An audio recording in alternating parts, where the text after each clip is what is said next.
Hello, my name is Michael Mirdad, and I'm honored to be part of this message of hope for 2012 and beyond.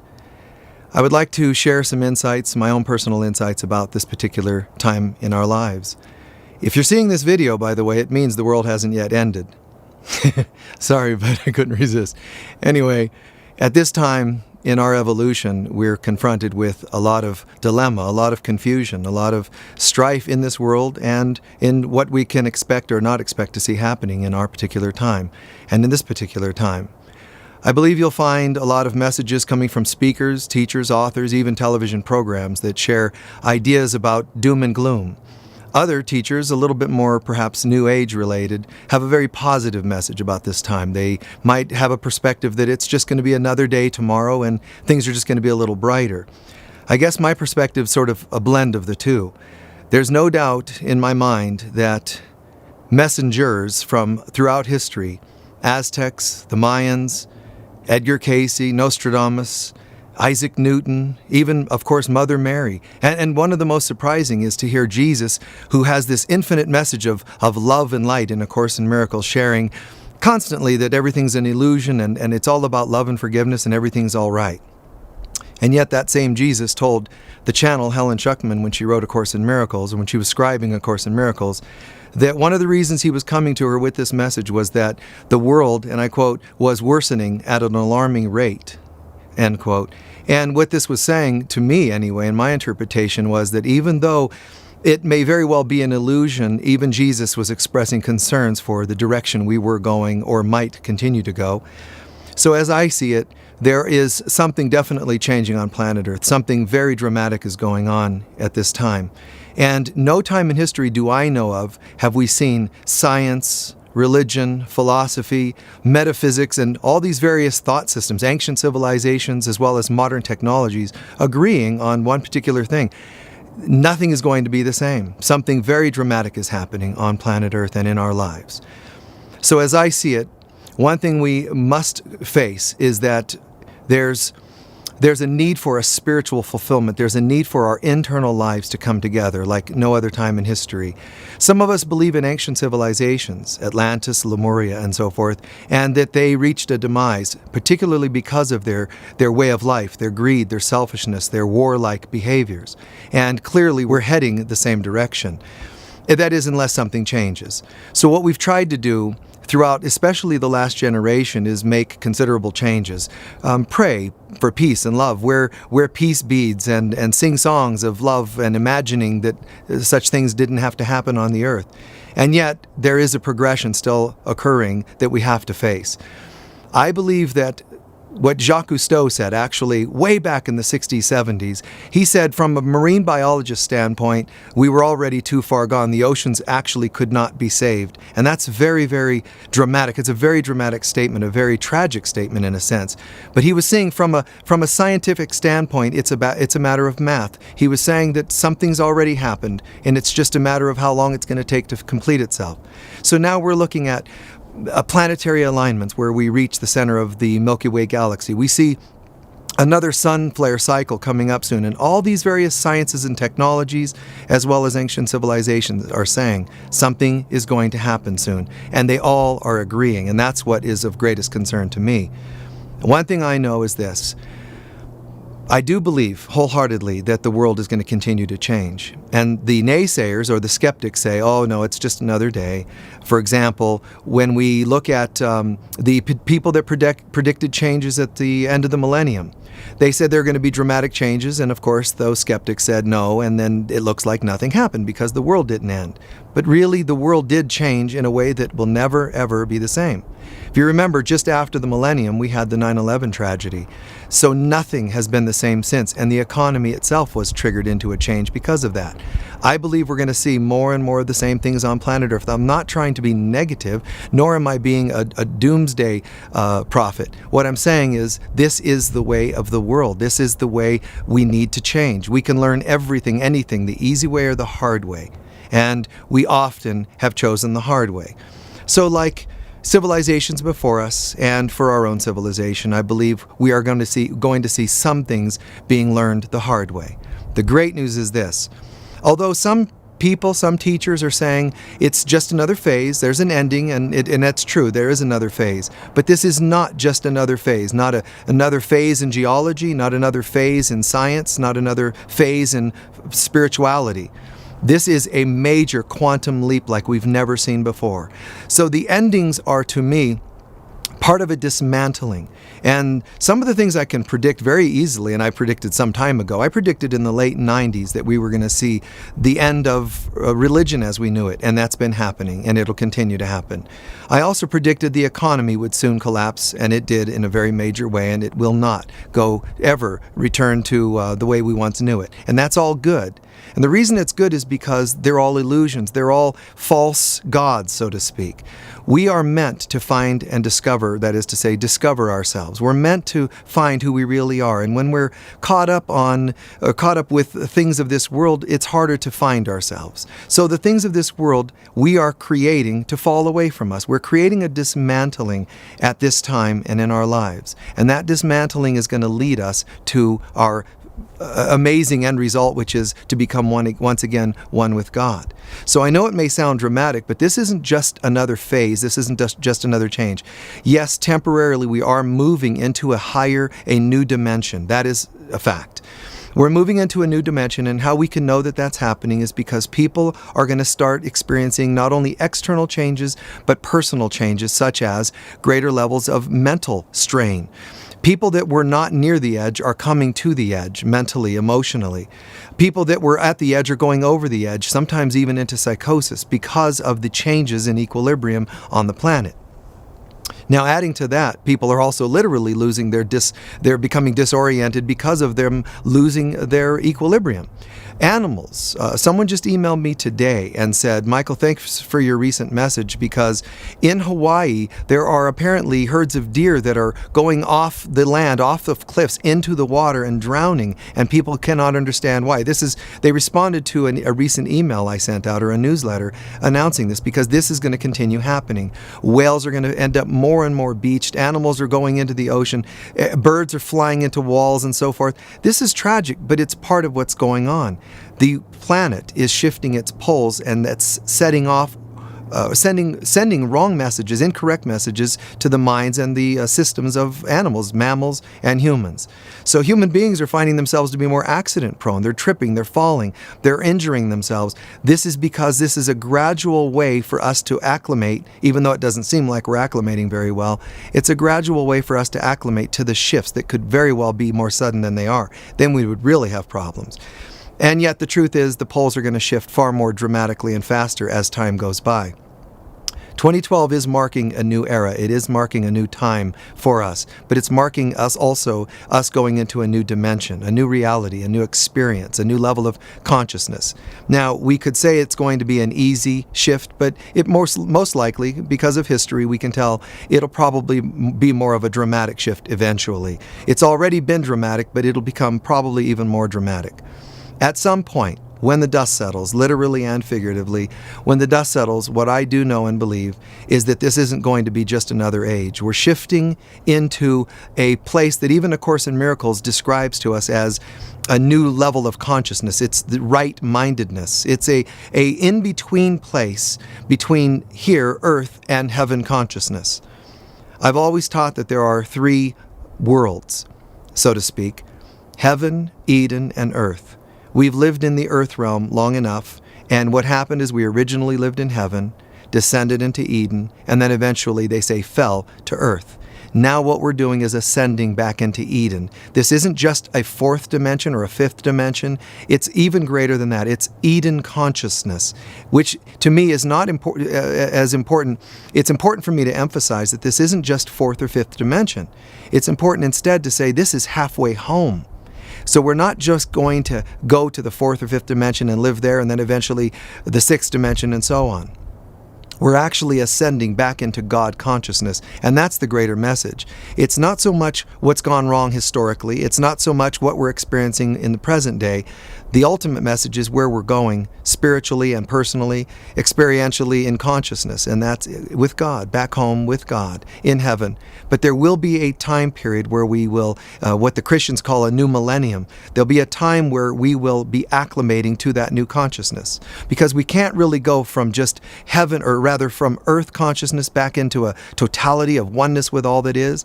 We're instead needing to step up one phase at a time, and that's out of 3 phases: earth to Eden, Eden to heaven. Thank you very much.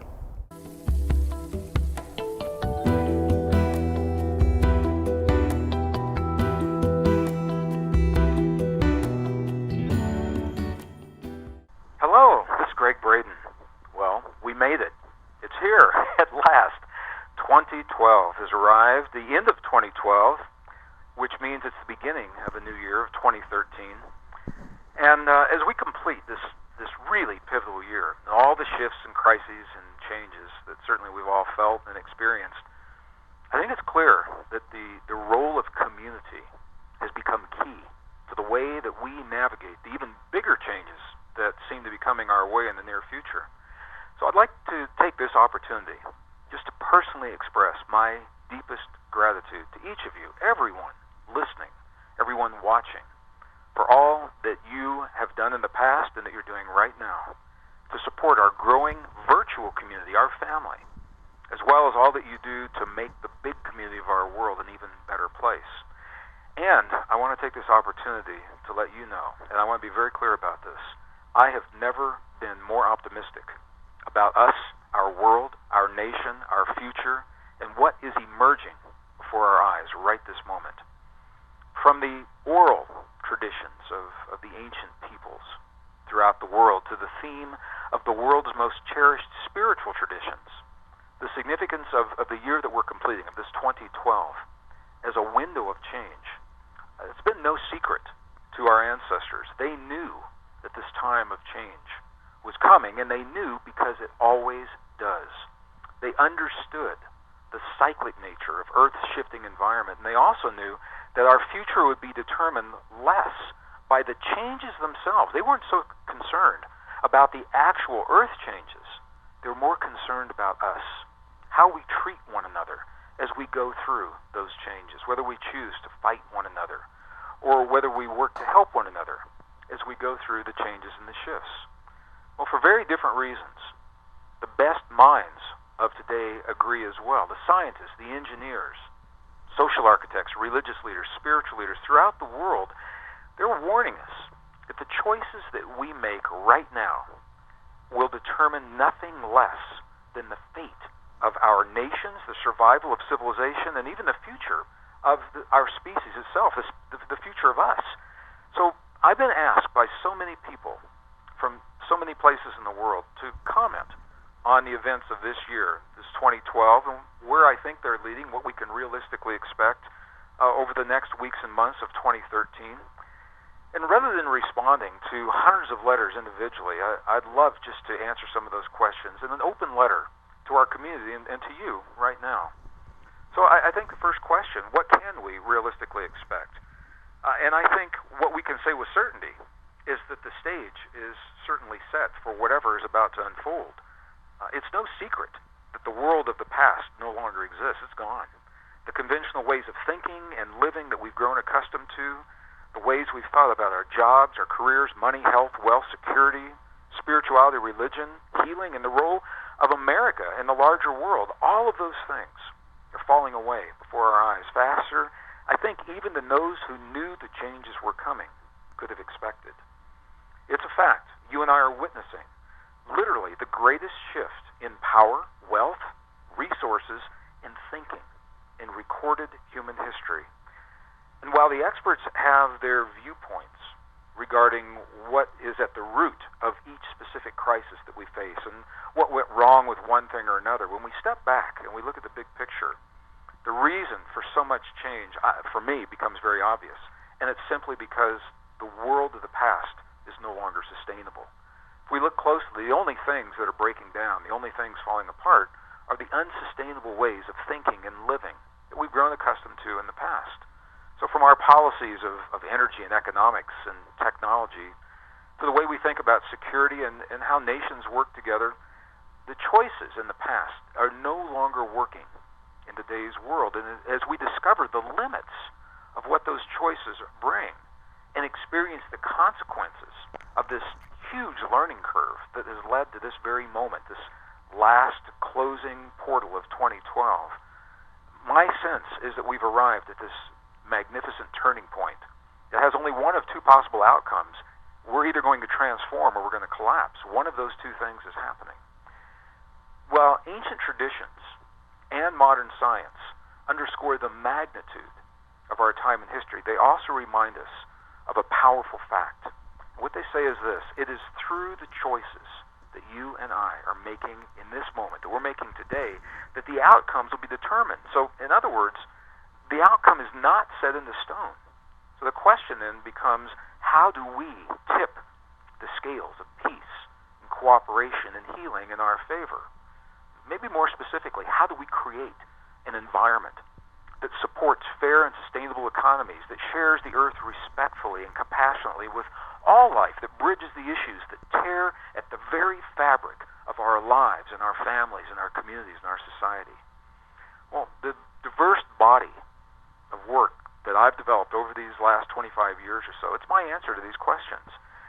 The choices that we make in life can be nothing more and nothing less than a reflection of us. It's the way we think of ourselves and our relationship to our bodies, to our earth, to our past, to one another. My sense, again, is that when the facts of these relationships are clear, then the choices that we have before us become obvious. For those of you that know me personally, know that I am an optimist. And you also know me well enough to know that I'm a realist. I am optimistic about our future, while I realistically acknowledge that we're poised on the brink of what will either become some very bad choices that we make in this world or some very good decisions. So for me, knowing that the choices even exist and that we're living this precious, powerful, pivotal time that gives our choices such great potency, for me that gives new meaning and a renewed hope to this 2012 year of emergence, 2013 that lies before us, and all that comes next. So what do I think is in store? Honestly, I really don't know. I don't have a proverbial crystal ball in front of me to answer the question or a hotline to the leaders of the world. I can't say what's going to happen. And I think probably the biggest reason is because we are still choosing. We are still choosing the outcome, whether we're conscious of our choices or not. The fact is that we're choosing in every moment of every day. And what I do know is that it will take every one of us and the diversity of our beliefs and our ideas and the love for life that we each bring to our global community. It's going to take all of that to birth the world of our greatest destiny, rather than succumb to the darkness of our greatest fears. So for those that can embrace the learning curve of our past without judging our past, the future becomes a wide open field for new forms of industry, new jobs that we've never even thought of before, new forms of expression, and new communities based upon sustainable ways of thinking, living, and being in our world. And for those that cling to the old and unsustainable ways of the past, by clinging to those, 2012 may, in fact, look like the fulfillment of history's darkest prophecies, the worst that we could imagine, if we hang on to those old ideas and those old beliefs. My sense is that one of the most powerful keys to our experience of the months and years ahead comes from a shift in thinking, from the old thinking that invites us beyond asking the question, what can I get from the world that exists? That's the old way of thinking. The new question then becomes, what can I give to the world that's emerging? What can I offer to this new world that's being birthed before me? The way that each of us answers this question as individuals becomes our collective answer to what comes next, and that is what the crystal ball cannot show. So I'm going to say personally, I've never felt better about the future and the possibilities that lie before all of us. And now it's up to us We've already made the choices of peace and cooperation in our hearts. We've already voiced that we want to see them in our world. Now, it's time for us to live those choices in every moment of every day. So I look forward to working with you as we do together throughout this new year of 2013 and beyond. I want to take this opportunity to thank every one of you for all that you've done to bring us to the point where we are right now.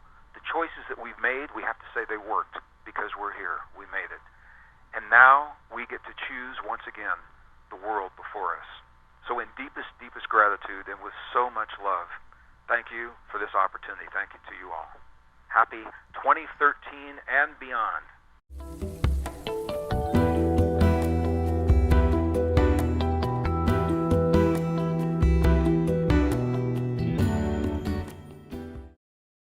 Happy New Year. As we look to 2013, it's going to be a very happy time for so many people. Jan used to say that happiness is holy. So let's think of 2013 as a happy, holy year. As we move into January, we're going to see a change in the energy. And it's going to accelerate through the spring and into the early summer, when it's going to come forth, I would say, in full fashion as far as a new renaissance is concerned. Back in January of this year, I had a dream. And in the dream, I was told that a new renaissance was coming. And I woke up and I thought, that's neat, that's a good idea, but didn't really pay a lot of attention to it. And then in a dream, Jan, my wife, came to me from the other side and said, there's going to be many changes in all of the worlds. And there will be a new renaissance. And I began to think, there's something to this after all, and I did some research and found that the Middle Ages were considered the lack of creativity for so many years. But that beginning in 1300, actually 1302, a new renaissance took over this world, this planet. And out of this new creativity came changes in literature, architecture, music, sculpture, and it became a new world, really, from the standpoint of the arts. And it looks like we're about to have another one, very similar to that. Think about it this way.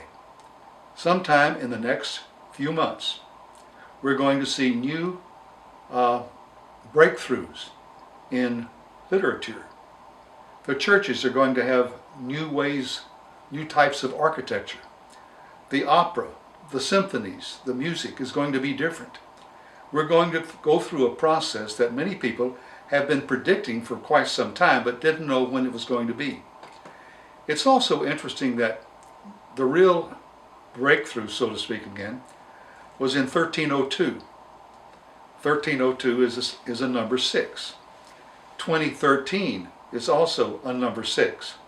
And if we go to Genesis and look at the 6th day, what do we have? The creation in the image of God of male, female, with dominion, and the new creative impulse that took over the physical world. So here we go again. A new renaissance, a new time. And it's going to be a delicious, and I say delicious because it's going to taste good mentally and emotionally. It's going to feel good. One thing that came to me in what Jan and I call flow-throughs. Sometimes you're driving a car or showering and a flow-through of thoughts will come into your mind. And recently one came into my mind that said, we came into this being, into individualization, into physical form, all of us, with an imprint of creativity. We didn't know what it was, but it's there. It's etched in the deeper recesses of consciousness. And I believe that as we move into 2013, it's going to come to the surface, and we're going to realize more of our own creativity. When I was about 8 years old, I told my mother, I said, Mother, I'm going to write a book. And she said, go for it. That sounds like a good idea. Well, it took me 40 years to write the book. I feel now that those creative impulses, those imprints that are within our consciousness are going to be coming out much sooner. Children are going to be doing art as never before.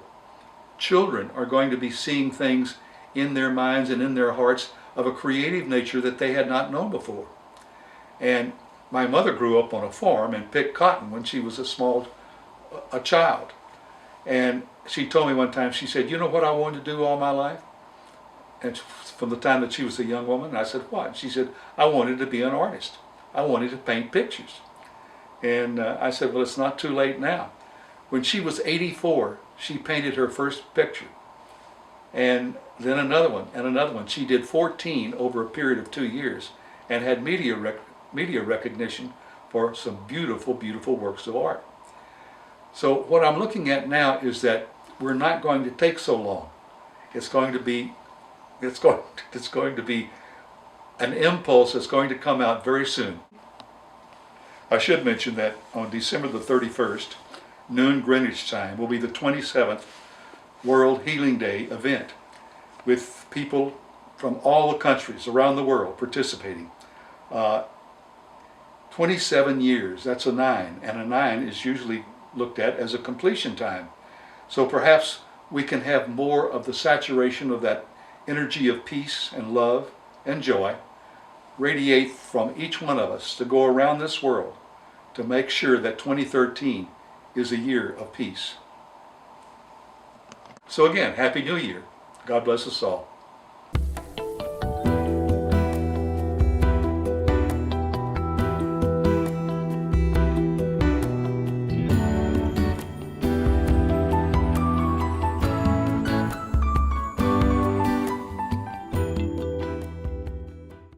Theo's been talking about 2012 since the 70s, since before Jose Arguelles in my book, The Fifth Dimension. They brought up 2012 and what would be happening, and that the fifth dimensionary energy is fully in place now on the planet, and what that means for all of us. You know, it's a culmination of an energetic shift that has been going on for several decades. And so now it's just a culmination of that being fully in place. And what they speak about is it's the opportunity for all of us to recognize the masters that we are. And the changes that are coming are the changes from within. You know, many have predicted the world ending and all kinds of things. That's not going to happen. The world is ending as we know it in certain structures, necessarily so.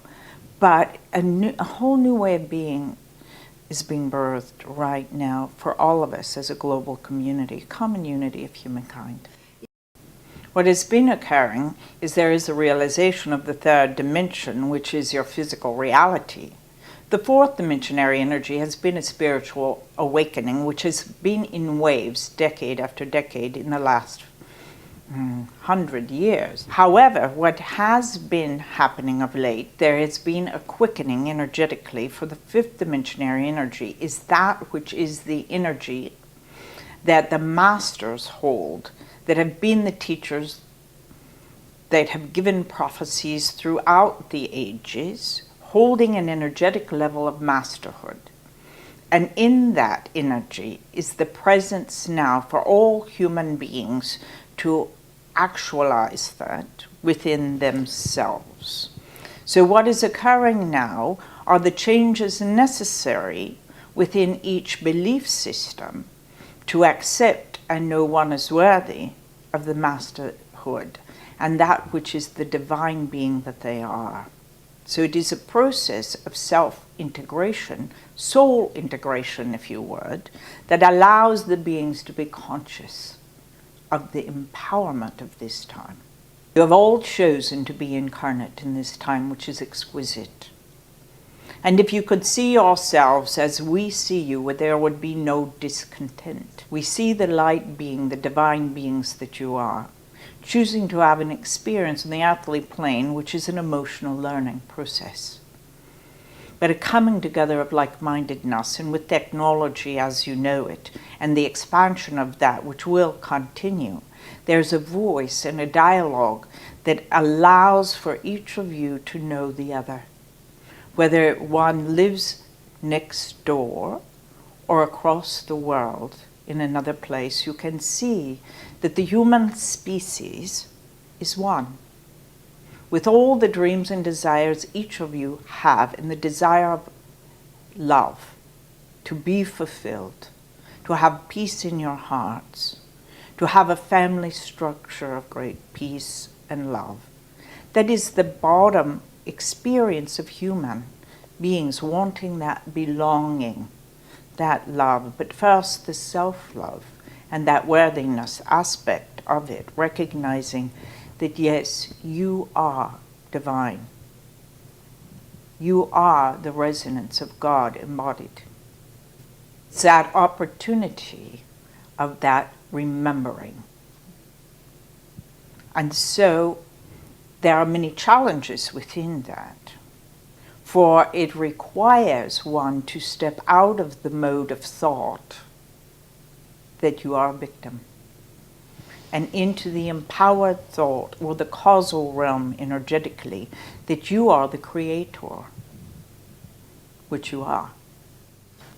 It's an exquisite time to be alive on this planet for this grand transformation of consciousness that is at hand.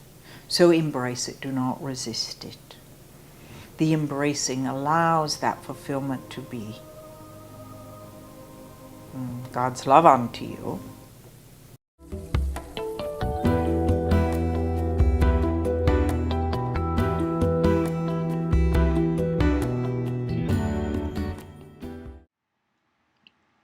Hello everybody, this is Swami Biandananda, and I just got back from hyperspace, so forgive me if I'm a little hyperspacey. Well, here we are, December 2012, the shift of the ages, and many people are asking, why is this shift happening to me? Well, because shift happens, and the shift has hit the fan. And so this is a perfect time for us to upshift our karma into surpassing gear, and so to help us all transcend and to end the trance of separation. I have developed a simple 4-step program which by simple arithmetic alone should work 3 times faster than those old 12-step programs. Okay, so the first step is this: wake up laughing. Yes, as we wise up to the gravity of the situation, we must rise up to the levity of the situation at the same time. Whatever it is that's been bringing us down, levity will help lift us up. And that brings us to step 2, wise up loving. Because as the wisest guys have been telling us for millennia, we are all one with the same one. And the purpose of life is not survival of the fittest, but thrival for all.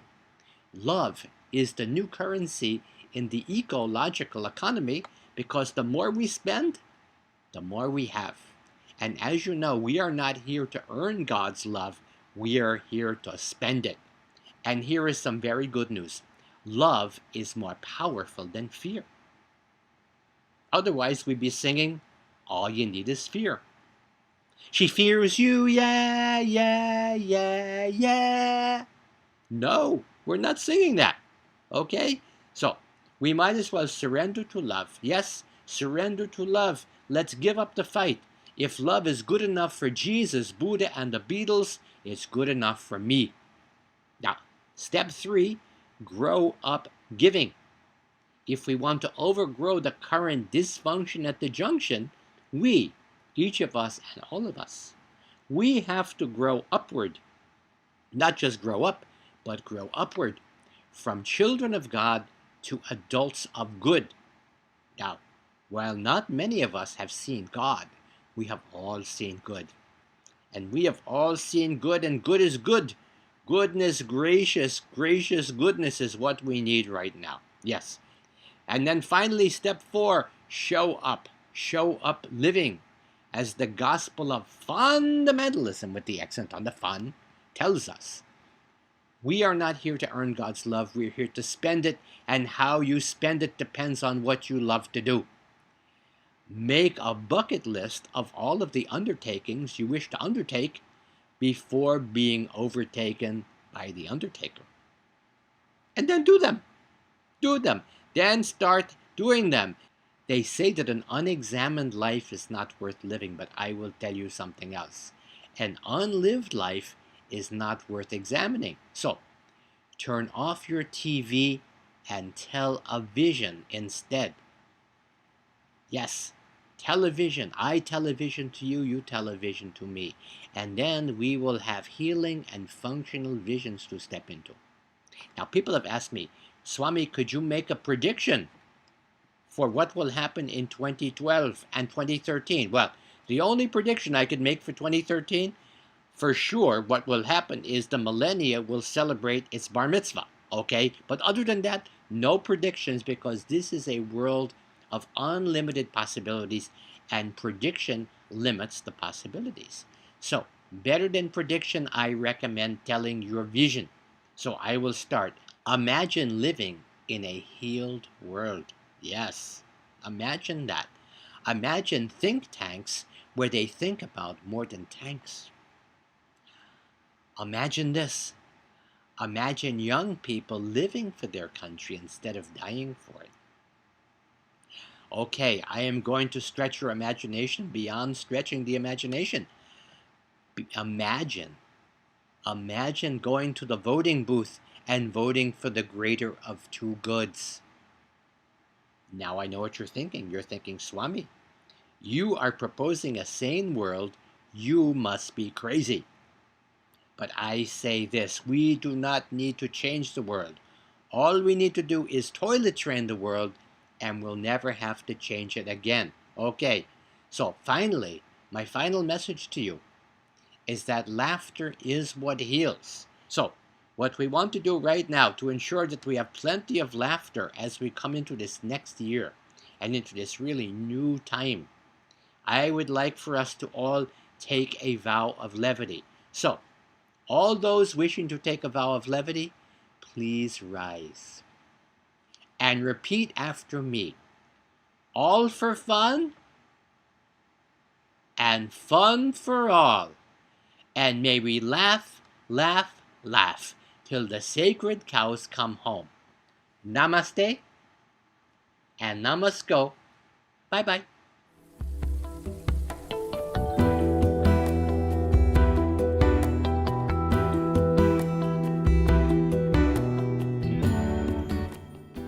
There is no doubt that an acceleration of change is taking place on our planet. This is impacting how we perceive reality, life, and death. We each have a precious opportunity to let go of all that no longer serves the more evolved greater self we are transforming into. This means healing and facing all our human emotional patterns, attachments, judgments, fears, expectations, and perceptions that have bound us to a very limited personal ego existence, which has caused us much suffering, loneliness, and pain.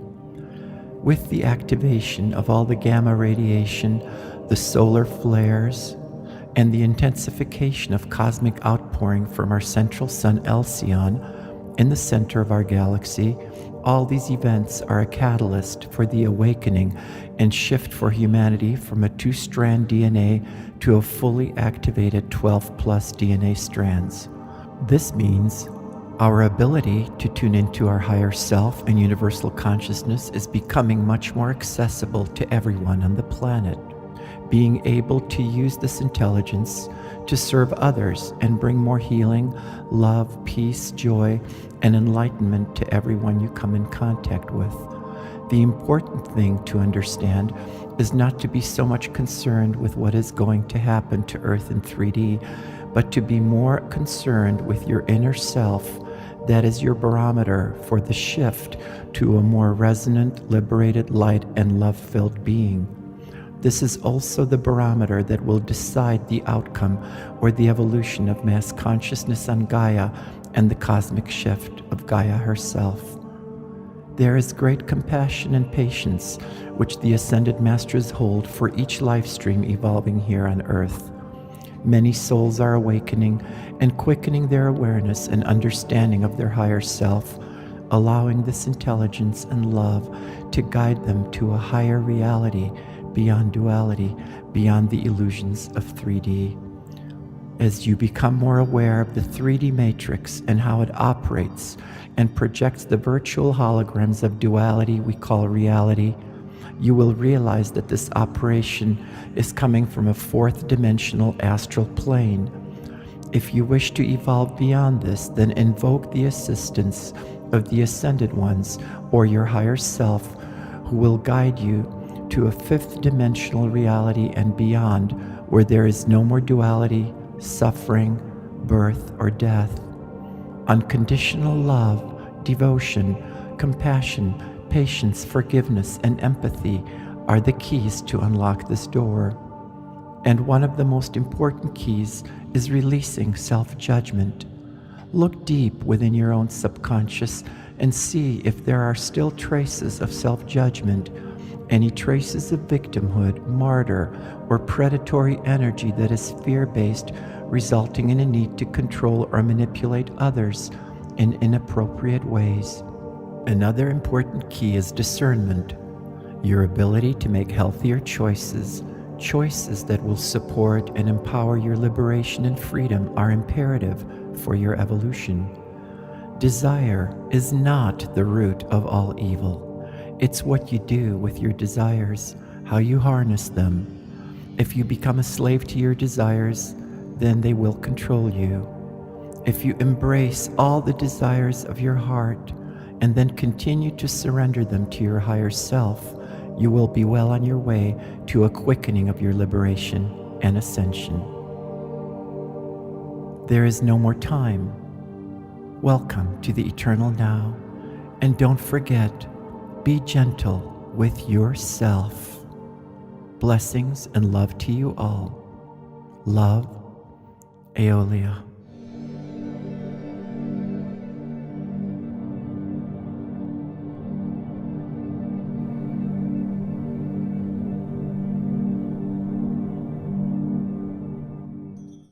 Hi everybody, I'm Dee Wallace, and I wish I were there partying with you because I know you're partying with Michael.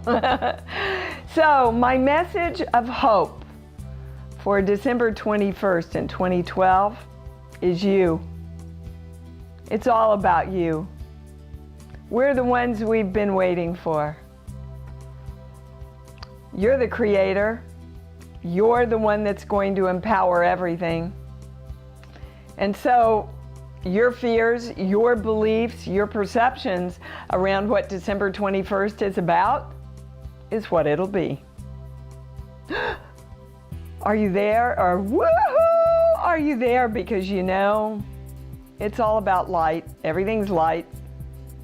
It's a creation of light. And who creates the light into physical form? You do. You're the God of you that was given free will to create who you are, to empower yourself, and therefore the collective consciousness, ergo the world, ergo the universe, as love and light and knowing, or fear and not knowing and lack of clarity. I mean, come on, really. We've been there, done that. Aren't we bored? Aren't we bored with not knowing? So let's claim together, I know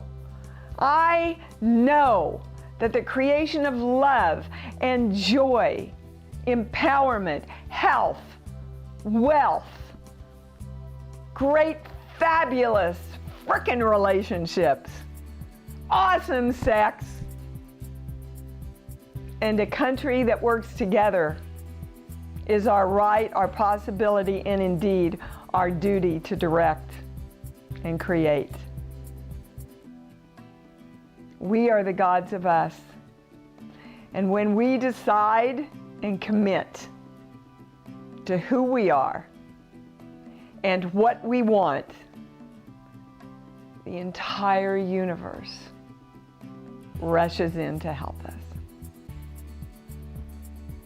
So take heart, because it's really very simple and easy. It's really all about you. and your choice and the empowerment of the commitment to truly know that you're deserving, capable, willing, and absolutely brilliant at choosing to be God. Many blessings, guys. Party well. Party well, for 2013 is going to be a great party. Bye.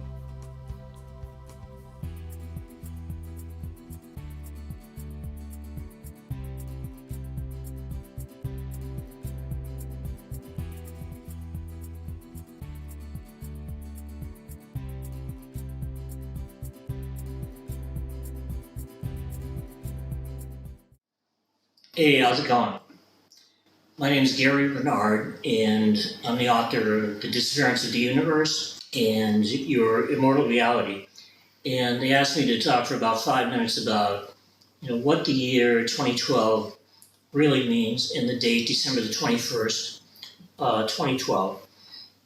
And I think it's very interesting because that date, December the 21st, 2012, is actually the beginning of the rise of the Planet of the Apes. I'm kidding. It's not really Rise of the Planet of the Apes. But what it is the beginning of a new cycle. And it's not the end of the world. At the end of the year here, there are going to be a lot of disappointed people, that they're still alive, because life goes on. The only difference is that it's the beginning of a new cycle. And it's going to be a very interesting cycle in human history. There's going to be a couple of different things going on.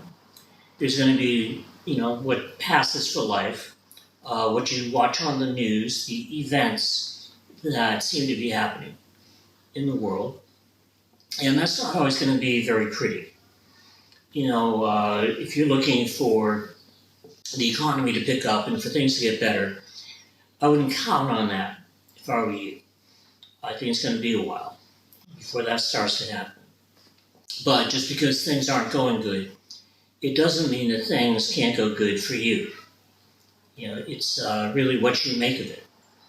And there are going to be people who actually, do very well even during bad times, if you know how to do it. So it's up to you to educate yourself and to find out how to do things that can work no matter what the rest of the world is doing, and no matter what the economy is doing, you can still do well. And that's just what goes on, in the surface. You're going to have more violent storms. You're going to have more violent weather because of global warming.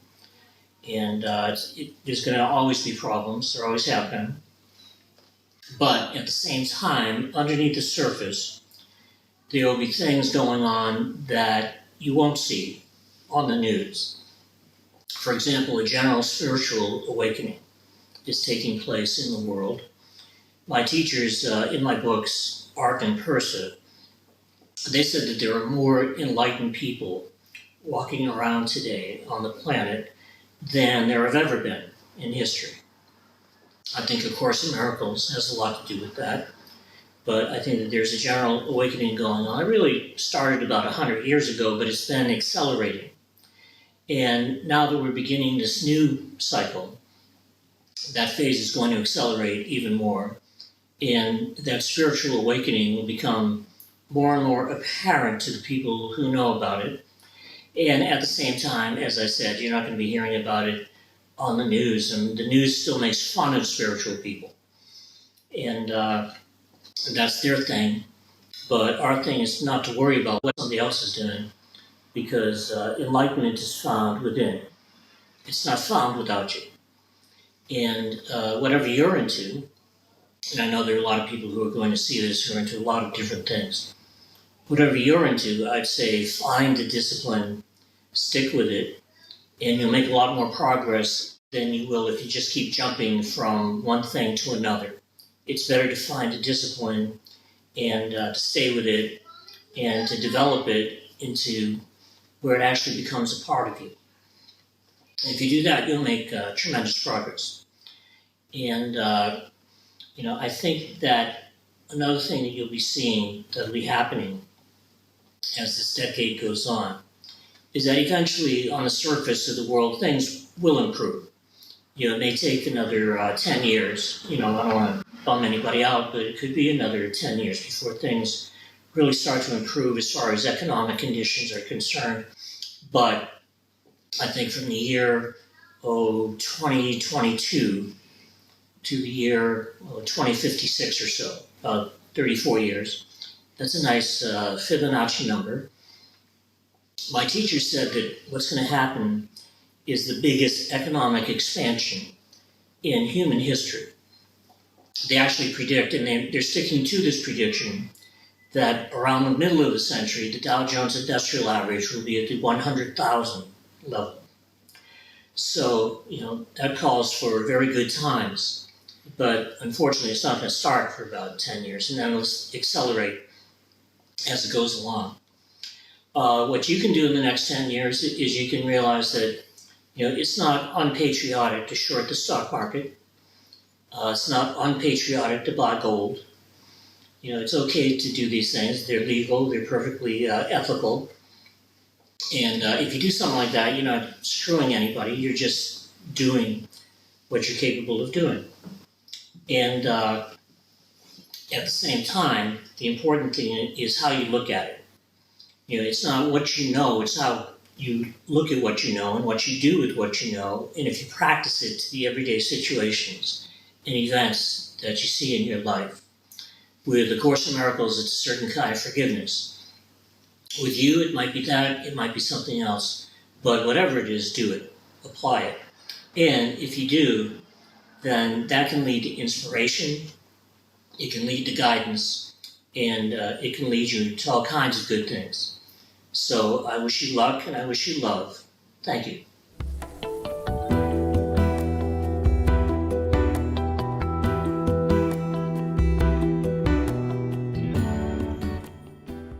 Hello, I'm John Van Auken here at the Edgar Cayce Center in Virginia Beach, Virginia. And if you've been wondering what's going to happen when the Mayan calendar ends December 21st, 2012, take heart. An archaeological team at Boston University has made a new discovery this year in which they found the chamber of a Mayan calendar maker. As you can see from this slide here, there's the picture of the woods and the mound of debris, and one of their team saw a little paint through this. And as you can see, there's the big picture of what you're seeing right here in the chamber as you look through. They dug all the dirt out, got into the chamber. There's one of the walls. But also on this wall, here's an archaeologist cleaning on the wall. Also on the wall was the Mayan calendar by a Mayan calendar maker, a chronicler of time. But the fascinating thing about this calendar is that it extends 6,000 years beyond 2012. That's plenty of time for you and I to reincarnate and continue our soul growth, our expansion of consciousness, our raising our vibrations and reunion with the oneness of all life. 6,000 years beyond 2012, recorded by a Mayan. Now, if you recall, Nostradamus also wrote a letter to his son Caesar saying that he saw to the year 3797. So there's a lot of time left for a lot of soul growth. And if you have a bodhisattva energy in your soul, to come back and help others with their consciousness, their vibrations, their understanding of what life's all about. So, December 21st, 2012 is just another marker on the journey to enlightenment. An important marker, but life goes on for a long time. And if you remember, the Revelation says Satan will be bound for 1,000 years. 1,000 years in which in the earth there'll be no temptation, no evil. It's a golden age. And Edgar Cayce, in one of his psychic readings, said, put it in your heart to be here then. You've been here during the hard times. Don't miss the good times. So take heart, look forward, apply yourself in life. There's a lot more left to do, and the Great Spirit will be with us through the whole journey.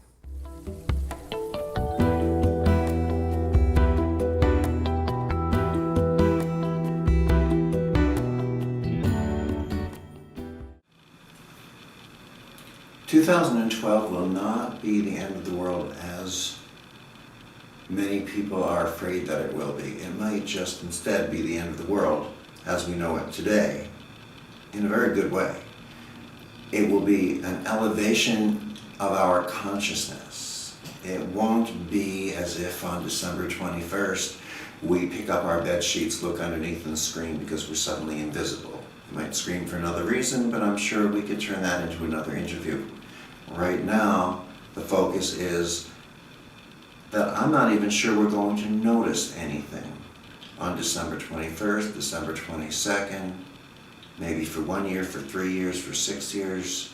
But a dozen years or so later, we will look back and say, look at this shift in human consciousness. Look at this change in our awareness. And as we become more aware, we bring into creation, we bring into existence what our awareness recognizes. In other words, we become more multidimensional beings. And since we go where our attention is, we don't just become more multidimensionally aware, we exist more multidimensionally. The reconnective healing frequencies take us beyond energy, beyond the subsets of energy such as Reiki, Jurei, Jin, Qigong, etc. Takes us beyond the entirety of energy and into a spectrum of energy, light, and information. Aspects of light and information that have not been seen here on the planet before. 5 studies so far, with the 6th international study being planned, have shown that the reconnective healing frequencies raise the level of our light and make it more coherent. They bring us into what a number of the scientists call a super aware state of consciousness. They increase the number of spindle frequencies occurring in the brain. What happens is that the DNA in each of our cells emits specific levels of light. We know this today from the work of Dr. Fritz Popp in Germany and others who are continuing his work. It is generally understood that when our health is diminishing, that light is dimming. When our health is coming back up, that light is coming back up. And light plays a very important role in the healing process. So maybe this new, expanded, more coherent level of light is a part of the gift of what 2012 is opening us up to. What it does is that it allows our light to rise to a higher vibration. Now, how does that happen? It happens through a concept called entrainment. Entrainment is, well, let's take an example. The old clock factories. The clocks would have pendulums swinging from them. After a while, all the pendulums would pretty much swing at the same rate. They would entrain with one another. Women who work together in close office atmospheres, often their menstrual cycles go onto the same cycle. This is an example of entrainment. If you have 2 stringed instruments and you pluck one here and pluck one there, what happens is the lower vibrating string often rises towards the higher vibration of the other string. This is entrainment. Now, how does this work with light? When we access reconnective healing, we move beyond energy into light and information. This higher level of light communicates with us on a level other than conscious. And something inside of us subconsciously says, hey, I remember this. I recognize this. This is a part of my essence that I experience in between lifetimes, when we return to that light that we all come from, that we all return to. I think I'll do it again. And we return to that vibration of light. And once we do, we regenerate tissue more instantaneously. our muscle tissue changes, our collagen changes. And anything denser than that light vibration, which pretty much tends to include most of our health challenges, has very little left to hold on to. So as appropriate for that person on their life course, those health challenges, those densities simply fall away.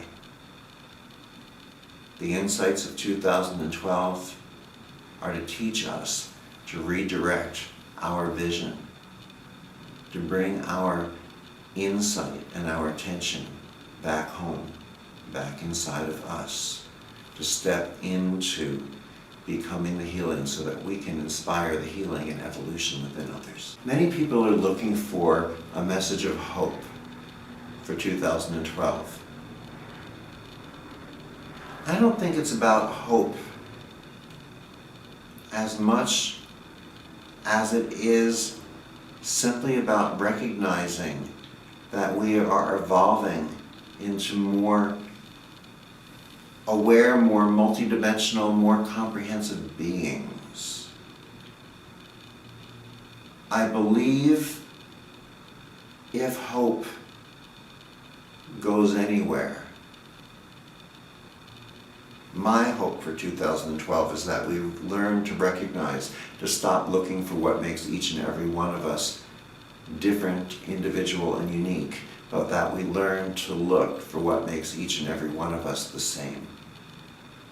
Looking for what makes us different is what has spiraled into conflicts, arguments, and wars.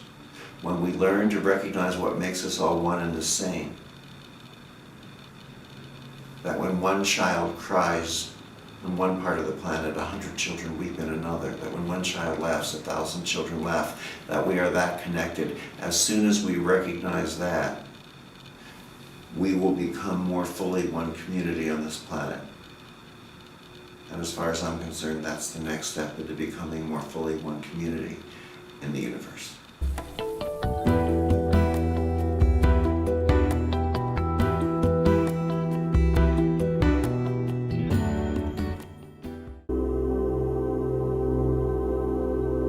Hello, this is Jonathan Goldman.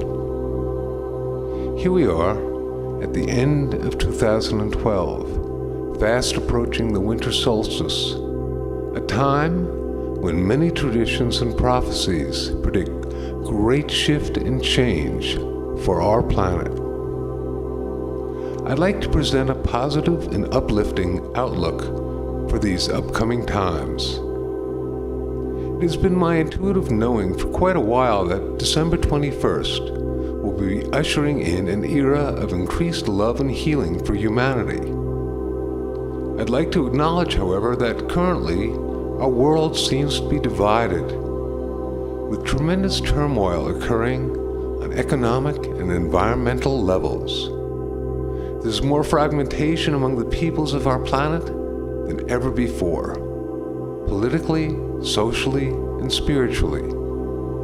This is of great concern, and to many it may seem hopeless, that we are headed towards a place of chaos and downfall.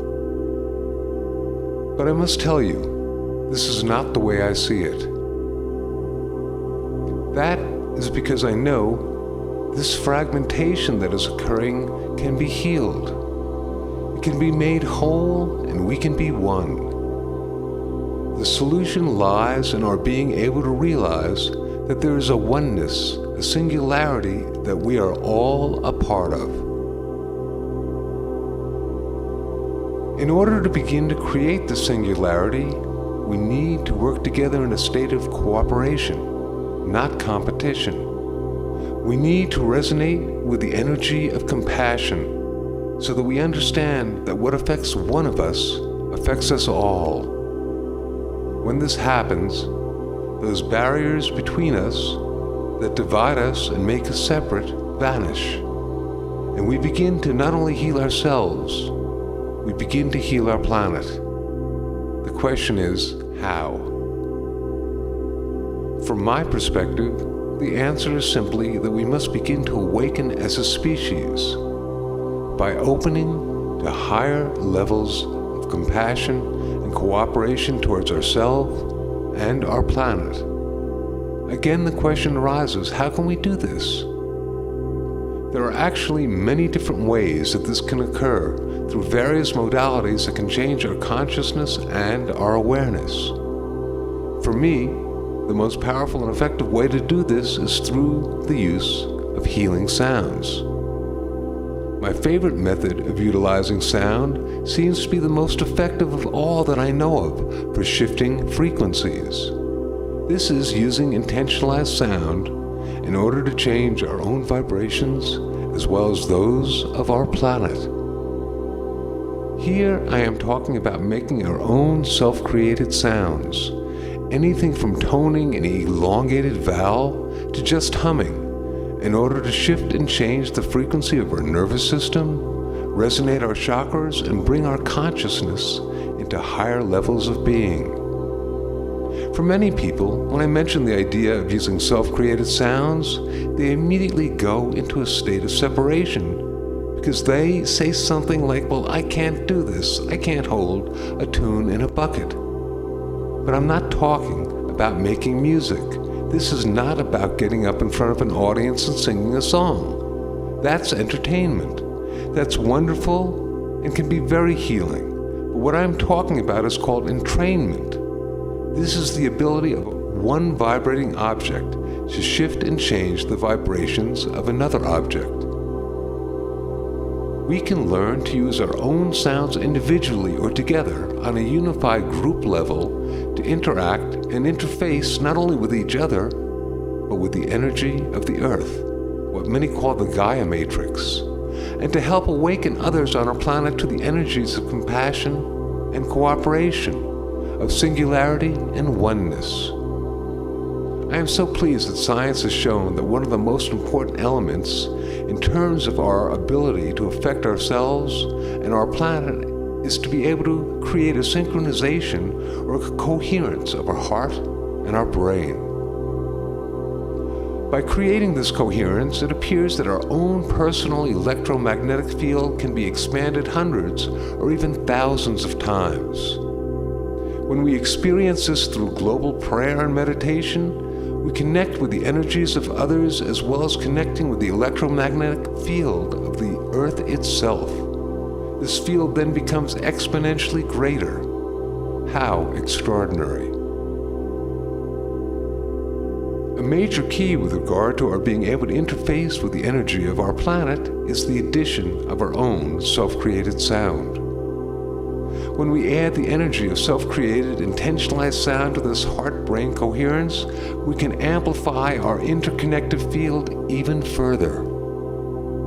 There is a reason that in most traditions throughout our planet, prayers are vocalized, whether they are whispered, chanted, spoken, or sung. It is a simple fact that sound amplifies the power of prayer. Through toning together, for events such as World Sound Healing Day or for this Winter Solstice 2012, we can actually affect the very flow and fiber of reality, creating global shift and change on a monumental level. We can alter the frequencies of our planet, uplifting and helping awaken the consciousness of those upon it, in order to embrace unconditional love and compassion. When we do this, we help make change. We help bring our awareness from one of duality to one of singularity. We go from competition to cooperation. We go from fear to love. All of these things can occur simply through working with the power of globally encoded sounds. Remember, we heal the planet, we heal ourselves, and we heal the planet. As we emerge into 2013 and beyond, we are at a time in our evolutionary development when we can literally shift our global vibrations through our light, our love, and our sound. I send blessings to all of you on this winter solstice, December 21st, 2012.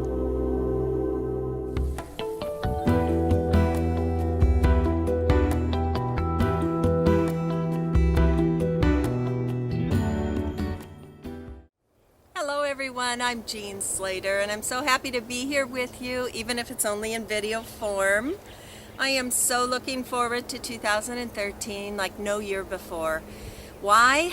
Well, there's a couple of big reasons. One, actually, I'm really excited about all the technological advances that we have. I really enjoy it, and there's a couple things that are amazing to me, like the idea of free energy. It's just around the corner, and I think we really have the opportunity to move into a whole new paradigm, a whole new world. The other thing that I'm really excited about is that we are remembering who we are. Now, what do I mean by that? I mean that we are remembering that we are creators, we are remembering where we came from, and we are remembering who we have access to. When I say who we have access to, I mean the celestial realm. We're not here alone. This veil between the physical world and this higher dimension is thinning, and we're becoming more and more aware that we are not just this physical body, but yet we are this physical body and beyond, and that this access to the spiritual realm is where our truest, greatest power exists. So my guidance wants you to know there are thousands and thousands of unemployed angels. You can access this celestial realm and bring it down here to earth to help you in your everyday life. It used to be that was a gift that only a few people had the ability to access that realm, but not anymore. This realm is available to everyone, and that is so exciting. I cannot imagine what I would do without my angel team. My angel team helps me with everything in my life, from my personal relationships to my business and career and finances. It's just, they're amazing. So what I want to ask you to do is to put your special 2013 dream team together. Your angel in here to say hello to you. She wants to get her 2 clucks in. Anyway, hire away from the heavens and bring in this tremendous power. It's the most powerful resource in the entire universe. Bring them in to assist you in the creation of your world, and you're going to make 2013 your best year ever. Thanks. Have a fantastic time.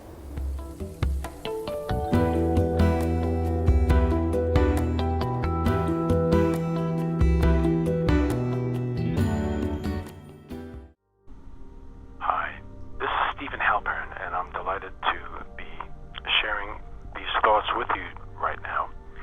As we approach 2012, from the first time that I remember hearing about the incredible amount of ancient information and contemporary science that is really showing us that this is truly a very special time. It's no accident that indeed everything comes out on December 21st, because clearly, way back when, people who knew that this was happening created the calendar so that it would work this way. In the same way as we do in the recording studio, we can back time when we need to start an edit.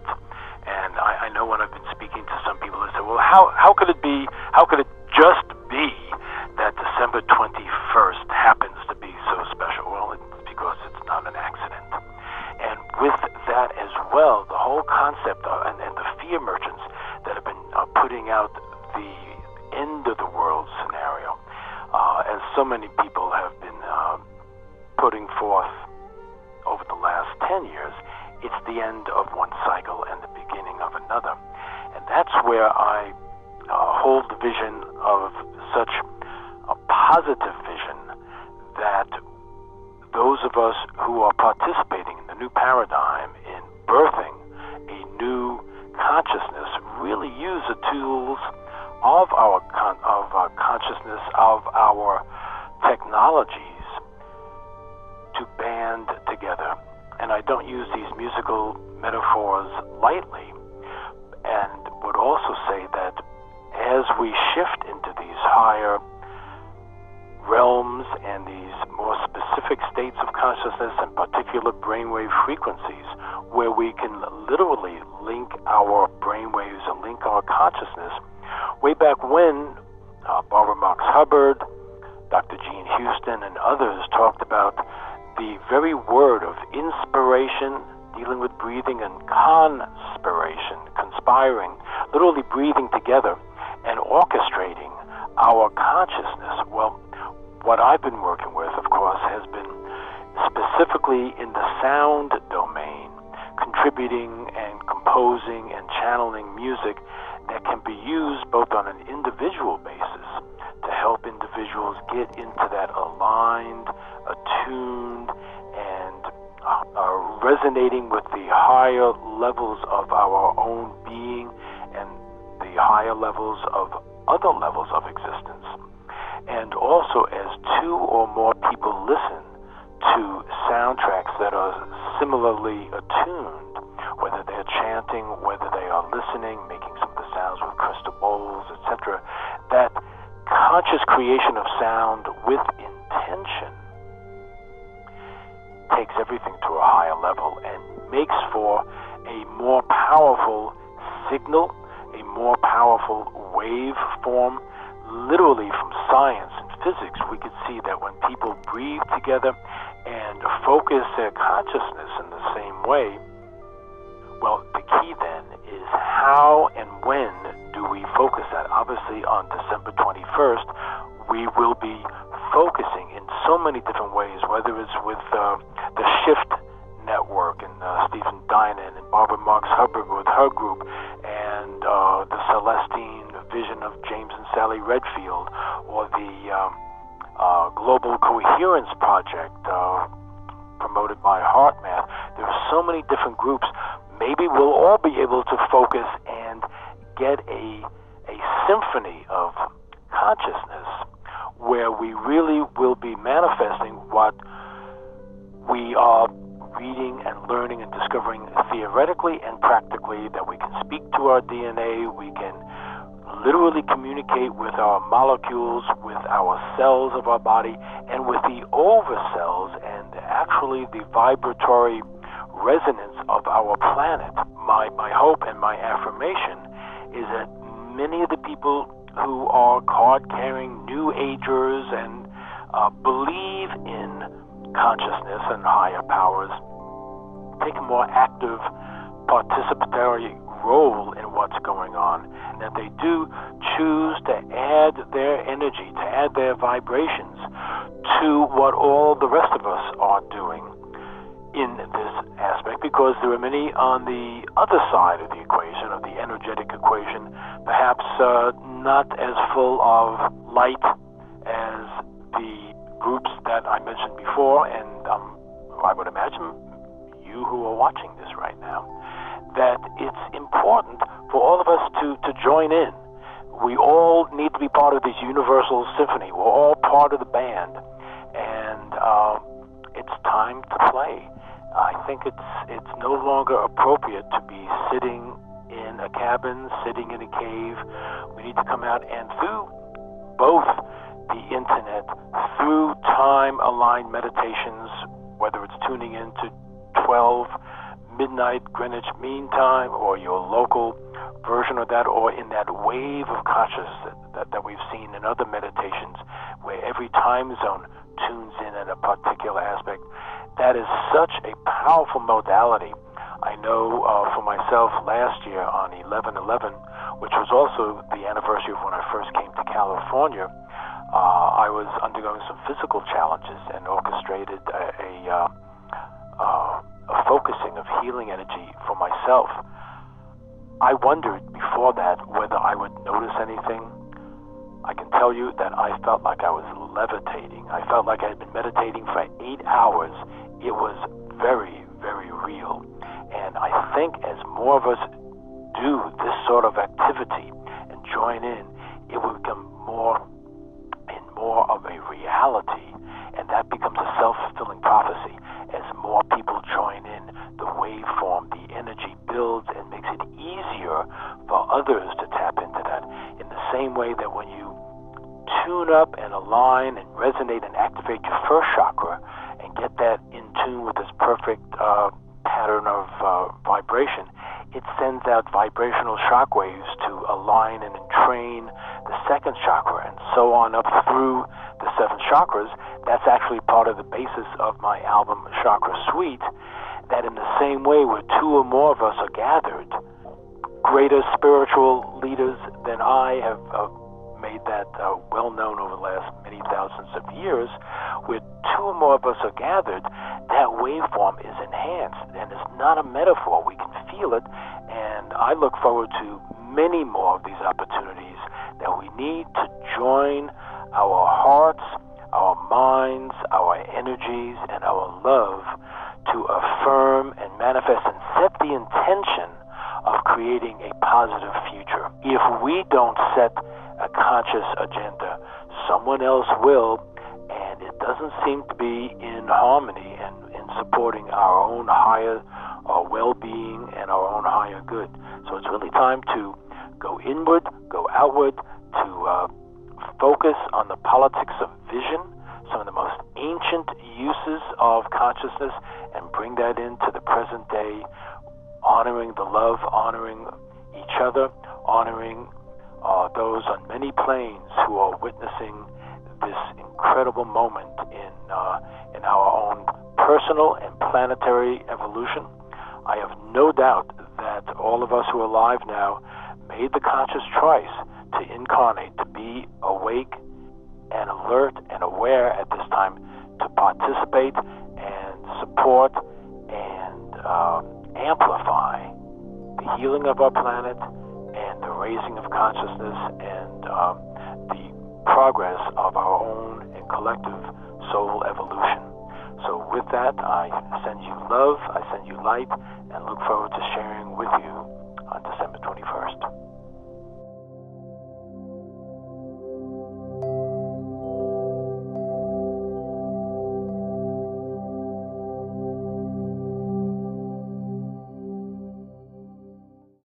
Hello, I'm Jean Adrian. I'm the creator of Inner Speak, and I'm here to talk to you about the year 2013 and what I perceive is going to be our major theme for 2013. Now, 2012 was an interesting year, was it not? We went through all kinds of challenges. We had our bodies completely transfigured into new crystalline energy from old carbon-based energy. And if you're watching this video, you've already completed that process. And now we are ready to move forward into a new reality, the reality of heaven on earth.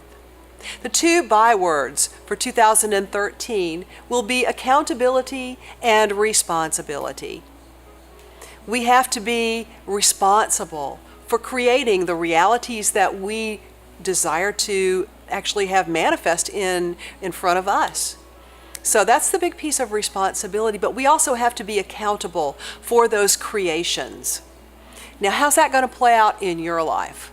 Well, for one thing, these new crystalline bodies that we are now living in, this new rewired human template, if you will, has a lot of nuances that we've not been used to in the past. A lot of the tools and techniques that we used in 2012 and before to maintain our boundary integrity, to protect our energy, and to enable us to be healthy and happy individuals, well, guess what? That's old technology and it just doesn't work anymore. So we're now in process of developing new ways of living on the new planet Earth. It's almost as if we are aliens on this planet now, because we came in brand new and we came in different, and we're now not so much immune to other people's energies and to many of the things that would have in fact tripped us up in the past. We're having to develop new ways of walking, talking, and living that enables us to stay in our own boundaries and to stay healthy and happy. One of the easiest ways to deal with this is with light. By filling ourselves up consciously with light As often as we think of it, we will then expand ourselves out to create new boundaries, new healthy boundaries for these templates. You know, our old way of dealing with life was with an immune system. And the immune system way doesn't work anymore. Our new way has to do with the heart chakra, the high heart, in fact. And these new human templates are thymus-centered templates. Our thymus is expanding to create for us perfect health. We have the ability now to maintain our health, our beauty, our size, our organs, to heal anything and everything. And we do it through our attention and our intention. And our organs and gland systems are working with us to achieve this. So use light as your tool to enable you to create perfect health. And use your intention. You can talk to the cells of your body and ask the cells of your body to maintain their divine blueprints, to heal anything that goes wrong in your body. Because you know what? Modern medicine now is not really prepared to deal with these new templates. Now, I'm not telling you not to go to the doctor if you get the sniffles or if you start feeling bad, but I'm telling you to take responsibility for your own body first and be accountable for its perfection, because it is perfect. Now, you can then begin to create for yourself in this new reality almost instantaneously. Are you noticing how quickly it's happening? You know, I made a comment to myself just last night that, wow, I'm going to be on vacation next week. I sure do need to manifest a bunch of clients before I go on vacation. And I hadn't even let those words out of my mouth that my telephone rang and I got an email, 2 clients wishing to book sessions with me so that I could begin to fill my coffers before I go on vacation. We're creating our reality just that quickly. When we choose to stay in the flow of energy now, we'll find that we will sail through life without hanging up on any of the debris on the sides of the creek anymore. Now, my gift for you today is to do a clearing of old energies from the past, so that you don't have to carry those burdens forward into 2013. So I used my Inner Speak cards, and I pulled a clearing session for us for 2013. The first card, the red card, is where we set up blocks, and this card says past life. So each of us has a past. It's everything that was before you are today in the present moment. And in that past, the setup, what went wrong, was we felt powerless. We felt like servants, and our hearts were broken. And this happened repeatedly to us. But it doesn't have to happen anymore, because now that we are responsible and we are accountable for our realities, you're going to find that no longer will you ever feel powerless. What did this do to your soul? The yellow cards are the soul reaction cards, and it said that our ability to be in relationship with ourselves, with others, and with Mother, Father, God was disrupted by the traumas that we endured in the past. And we took away a belief. The blue cards are the stuck belief. We took away a belief that other people are better than I am. And that will not serve any of us going forward into 2013. So let's clear this away so that we can walk into the new year with a new reality. The first clearing says to close your eyes and ask that all the energetic debris in your body and in your field that looks like mirrors be cleared away from you now. So just clear away all the mirrors. These mirrors act like big magnets, and they attract to you people, places, and situations that reinforce this belief that others are better than me.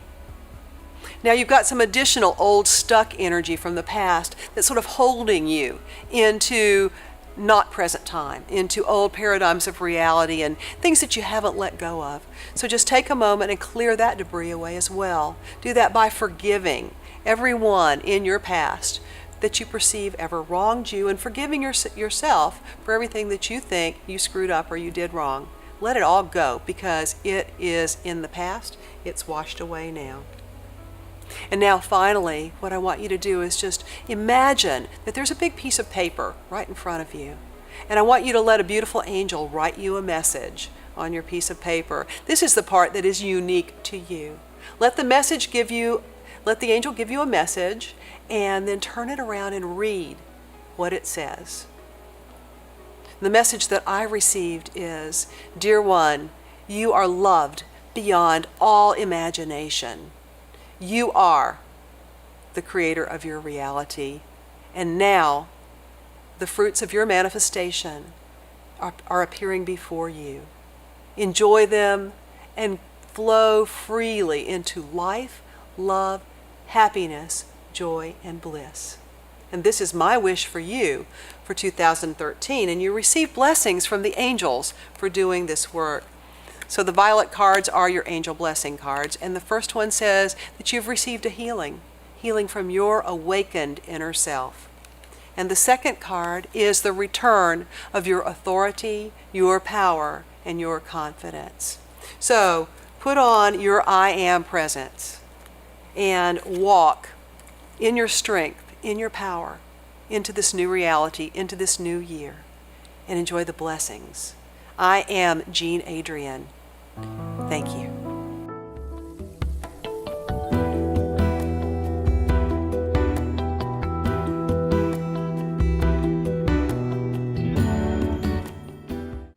The reason I'm really excited about December 21st is that, first of all, we've all been waiting for this date a long time, and it's finally coming. And second of all, the changes that we can make are just enormous. And the universe is totally on our side to help us rejuvenate our bodies and even become physically immortal. And the thing that interests me the most is the possibility of achieving physical immortality in this new frequency that's coming. And I've wanted that for a long time. I've studied that for a long time, and I'm interested very much in what can happen to our bodies. Now, from what I've learned is that we are all going to a new frequency in our bodies. Our biology is actually going to ascend. So we have this opportunity to heal ourselves in the physical body and to rejuvenate the physical body and to achieve physical immortality and ascension. There is a preparation for that, and one has to take responsibility to change the thought. Death is inevitable, of course, and one has to take responsibility to change one's worst thoughts about themselves, and one has to choose life 100%. A yogi told me a quickie version of physical immortality I want to share with you. He said, "Spirit is that which cannot be destroyed." Now, you know that's true. You can go outside and take a hatchet and chop up spirit and you get more spirit. You can't kill it. Well, then he said, mind is condensed spirit. Then he said, body is condensed mind. Therefore, body is utmost spirit. So that is a quickie definition of physical immortality, which is really the unification of body, mind, and spirit. Why would you want to achieve physical immortality? It's not so you can walk around and brag that you're 300 years old. No, it's an opportunity to really make a difference and to do your mission. And because you're on a mission of divine service as a light worker, you want to stay here and be healthy and do it as long as you can without having to die and reincarnate and die and reincarnate 1,000 more times. At this point, reincarnation becomes obsolete, and you can stay on the path of ascension and keep raising your frequencies in your body, and your biology actually ascends. And then you can feel good, and then you can do your mission and with a joyfulness to it and without worrying about aging. And in this new energy, we have that opportunity that we've never had before. We have to process what we call the unconscious death urge. And the unconscious death urge is kind of like a conglomerate in your subconscious. And it contains the following issues. It contains the thought, death is inevitable, which is a thought you can change. It contains your worst thought about yourself, which we call in breathwork your personal lie. Of course, it contains the thought, I'm separate from God. Those three thoughts alone could kill you. Then it contains all your anti-life thoughts and your past life memories of dying. And of course, your family programming on death, when your ancestors died and of what condition. It also contains all your anti-life thoughts. So all of that we call in breathwork your unconscious death urge. And it can be breathed out. So that's very necessary in this new energy of December 21st and forward, is to have some way of clearing your body. Now the body dies when it can no longer clear itself. So you have to have a way of clearing your body. And liberation breathing is a fantastic, easy way to do it. So one has to stay on this path, which is a spiritual path, and keep cleansing your body. We have all the support now. As of this day, December 21st forward, the universe is on our side to become immortal, to become an ascended master, to achieve everything you've ever wanted to achieve. Because the energy is going to be so high, your thoughts are going to manifest more quickly with more power. That's why you have to be very careful what you're thinking. Well, you always have to be careful what you're thinking, but in this new energy, you really have to be careful what you're thinking. So it's really an important time to study the Course in Miracles if you haven't done it. It's really an important time to breathe, and it's really an important time to let go of the death urge. And if you do that, you're going to have a lot of support from the new energy. So it's exciting to be alive now. And if you haven't enjoyed your life, well, now is the time to start doing it.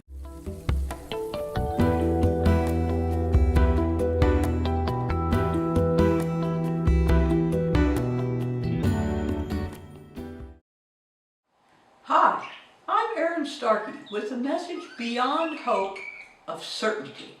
My husband was and is a modern mystic with a message that is so vital to living beyond 2012. Starkey knows that this is to be the age of the gods. Now I say knows because he is still a living being. Life is everlasting.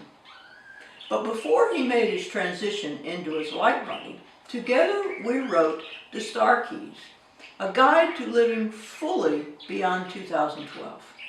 The keys are absolutely necessary to empower us to live fully in kingdom consciousness far beyond 2012 on the earth. As your own higher consciousness creates your future, you will be the living truth of love, joy, and harmony in expression. As we move forward, miracles are normal experiences. Fears and misperceptions are replaced by the awareness of Divine Source in action as your pure being.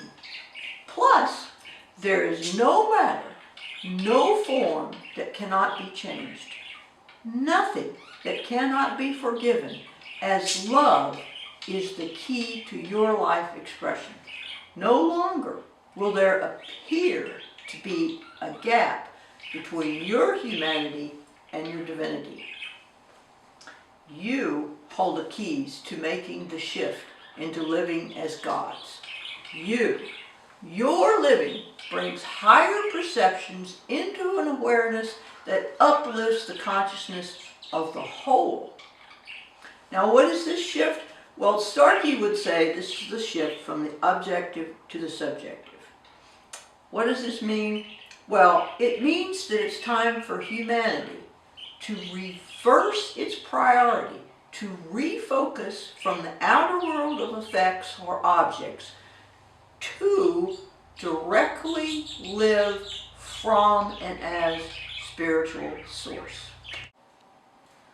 The key to this shift is to align first with Divine Spirit, God, your divine source, to create a life that flows effortlessly, harmoniously, filled with joy and love.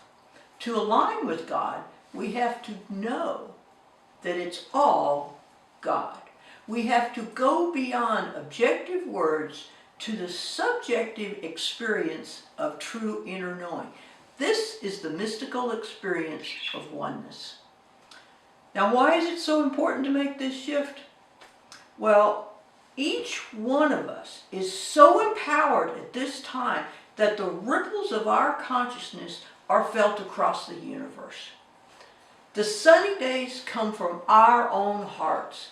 Joy dances through our vibrations, and love goes before us to make the crooked places straight.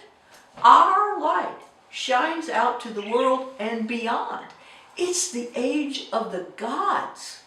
We literally are the focus point of the heart of the universe. Not only does our consciousness affect our immediate family, but all humanity. But it doesn't stop there. If we lift up our consciousness, all who are connected to us, living and across the veil, are lifted up as well. And the earth is restored to its natural harmony. So can you beat that? No. Living in 2012 and beyond is exciting.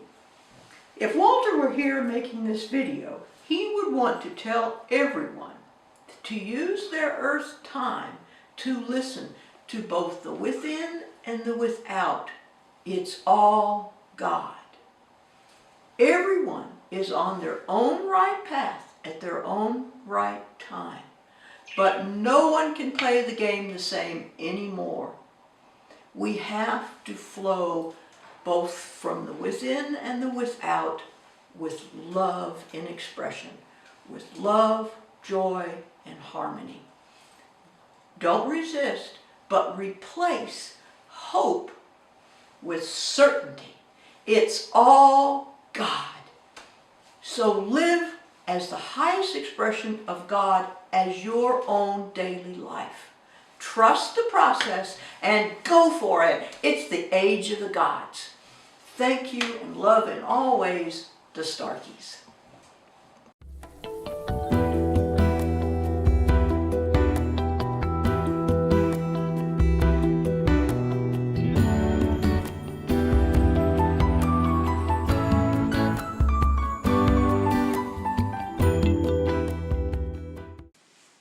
I'm Nikki Scully, and I'm delighted to be here.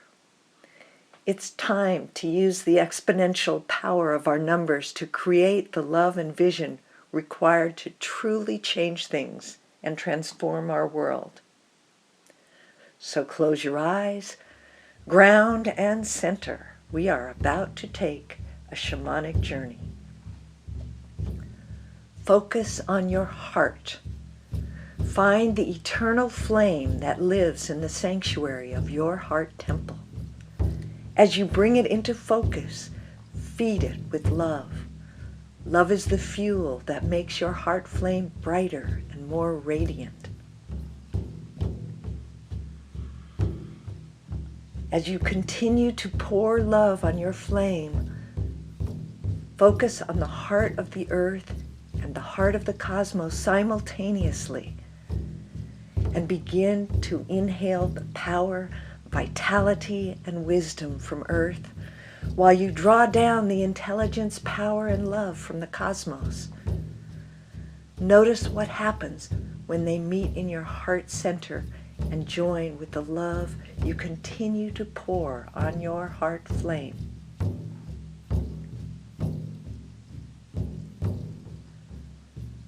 As you exhale, your flame intensifies and radiates the power of the earth and the universe, and the power of love throughout your being, nourishing and awakening every cell and molecule in your body.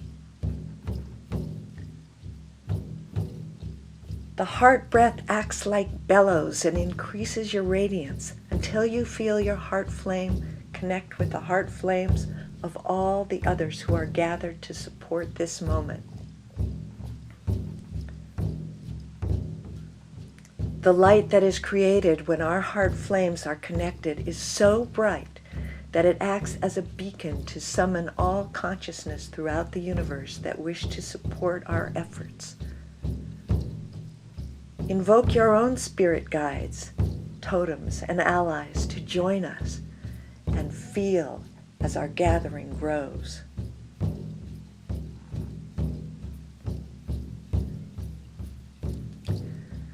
Now put your hands up, palms forward toward the center of the giant circle of light. After your next in-breath, exhale through your hands and feel the energy of the universal life force of love and compassion pour out your hands and fingertips. A tiny dot appears in the center of the light that is created by our connected heart flames. As we continue to direct love to it, it grows into a purple-black egg flecked with gold, an etheric egg, a spirit egg, an egg of creation.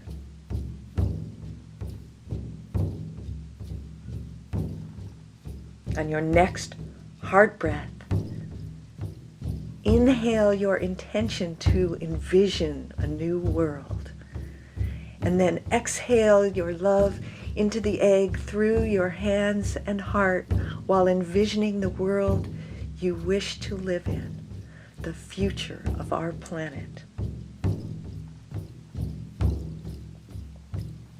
Inhale the peace and harmony, the clean air, and fill in the details. Feel the waters in your own body become clear and free of toxins, and continue to exhale the beauty of our creation as you continue to fill the egg, which is expanding with our visions and our love.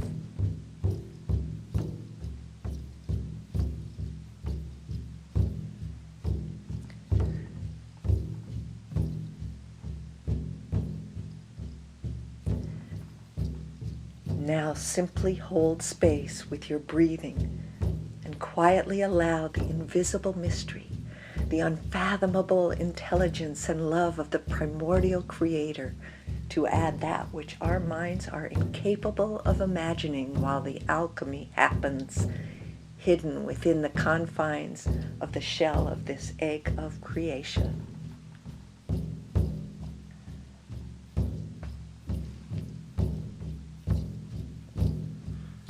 Now take another deep, full heart breath, blending your love with all the powers and intelligence of earth and sky. And as you direct this breath toward the egg, it explodes and the tender, newly created world comes pouring out.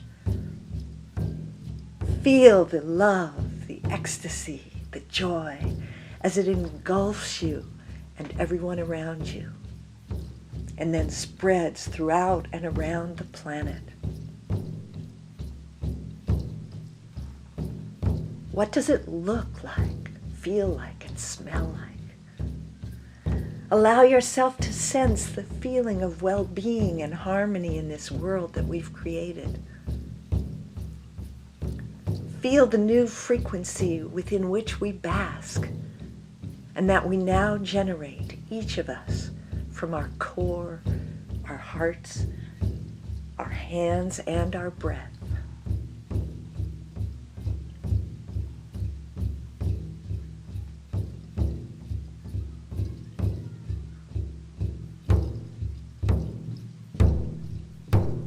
As you focus on the new landscape that surrounds you, look down and see a strawberry growing out of the ground.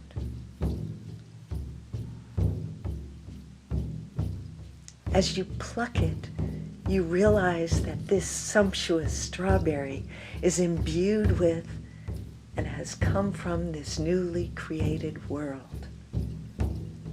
Notice its plumpness, its color and fragrance. Now eat it and taste its flavor, its succulence, and its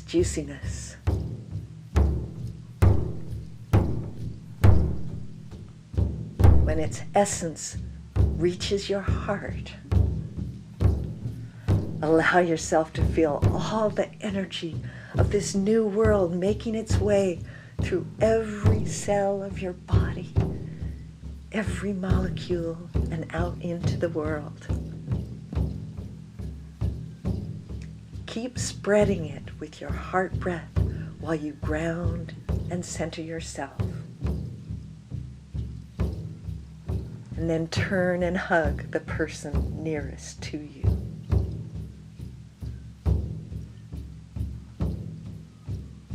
Sa Sekem Sahu, and thank you.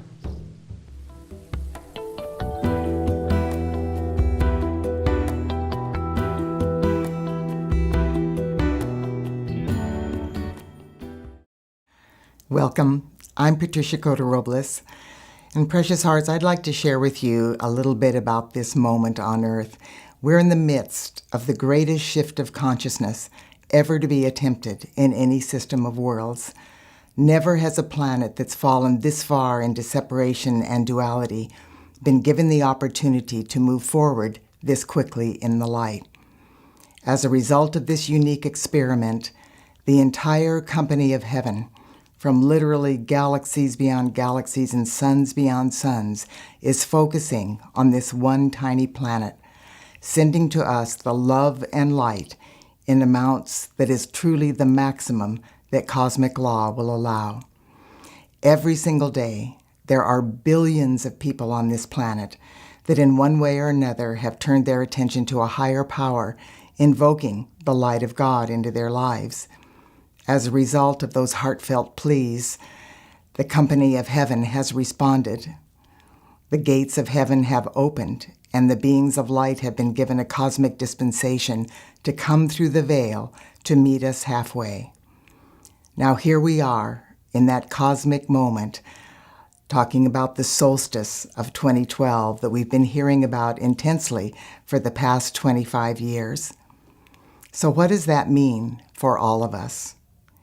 What the beings of light want us to understand, that most of the Earth is focusing on the 5,125-year completion of the Mayan calendar, which is certainly occurring at this time. But they have said that that is truly a minuscule fraction of the magnitude of what is happening. We are in the midst of the shift of the ages. The shift of the ages is a unique moment in time that happens every so many millions of years.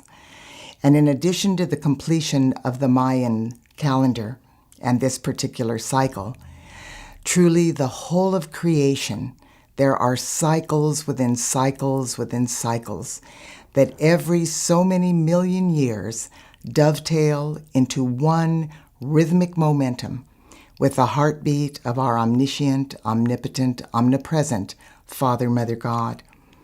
During that cosmic moment, our godparents breathe the whole of creation up the spiral of evolution to the next octave of our learning experience. And that's what's happening at this moment. Now we are working in the eternal moment of now. And what took place and is taking place during this magnificent moment referred to as the December solstice is that the Earth is aligning with the galactic core of the Milky Way. This is opening a tremendous portal of light from the very heart of our Father, Mother, God, the core of creation.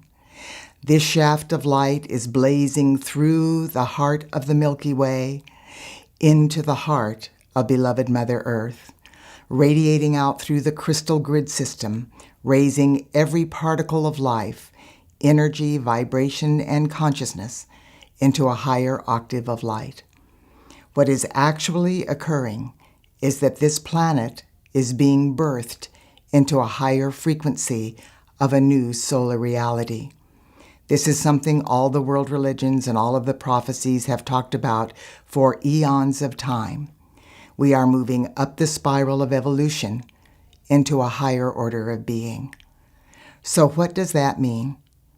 That means that from this moment, which is God victoriously being accomplished in the realms of cause, that the patterns of perfection for the new earth are going to be filtering into the mental and emotional strata of earth, flowing into humanity's hearts and minds, bringing forth patterns of perfection that are reflecting a renaissance of divine love.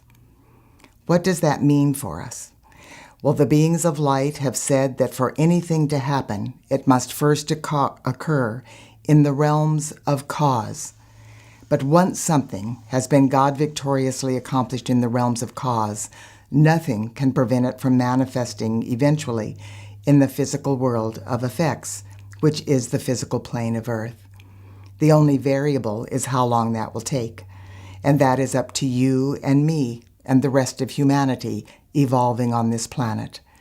Because once those patterns of perfection have been birthed in the realms of cause, then we must magnetize them through our thoughts, words, actions, feelings, and beliefs into our life experiences and project them as part of our life creation.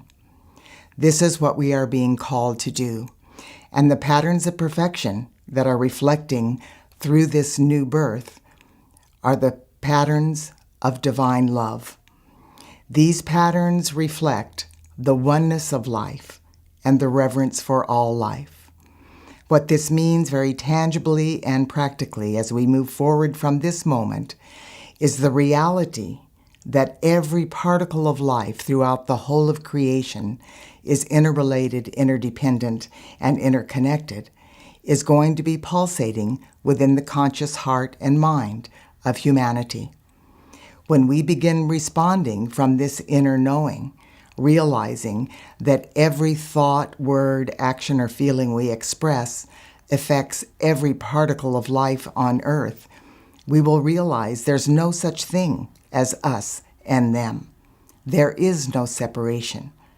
So what this means very practically is that with every thought, word, action, feeling, or belief we express, we are sending forth a frequency of vibration that is either adding to the light of the world or adding to the chaos.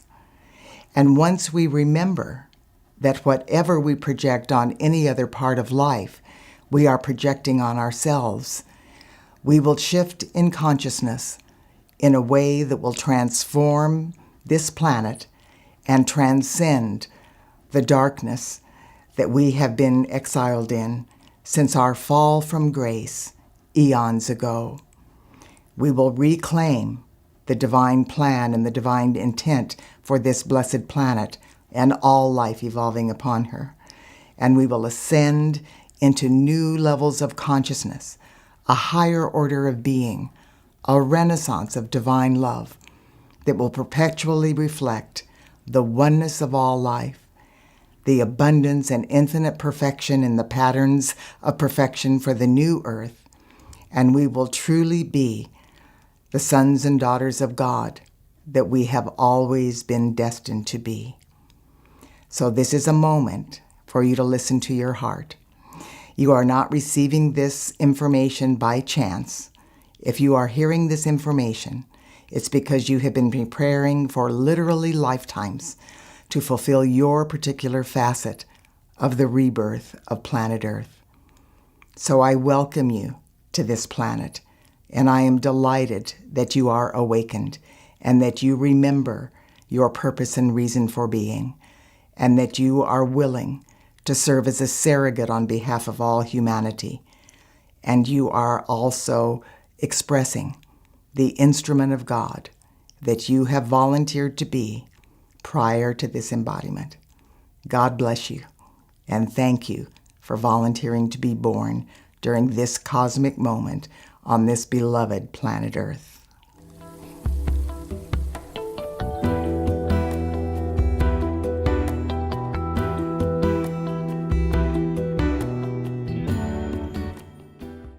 Hello, I'm Laura Pierrat. I'm an intuitive energy healer and sound alchemist, and I channel the language of light, which is the language of creation. Today I'd like to share sound codes and frequencies, light codes for ascension from the Elohim with you in this The intent of today's transmission is to anchor the higher mind into the heart, that we may all live from that higher place of divine love and peace. So I welcome you to just relax, take a meditative stance, get into your heart, and just open yourself to receive without trying to translate these energy words of creation, but just to feel and allow and receive the healing and blessings within them. And so we'll begin.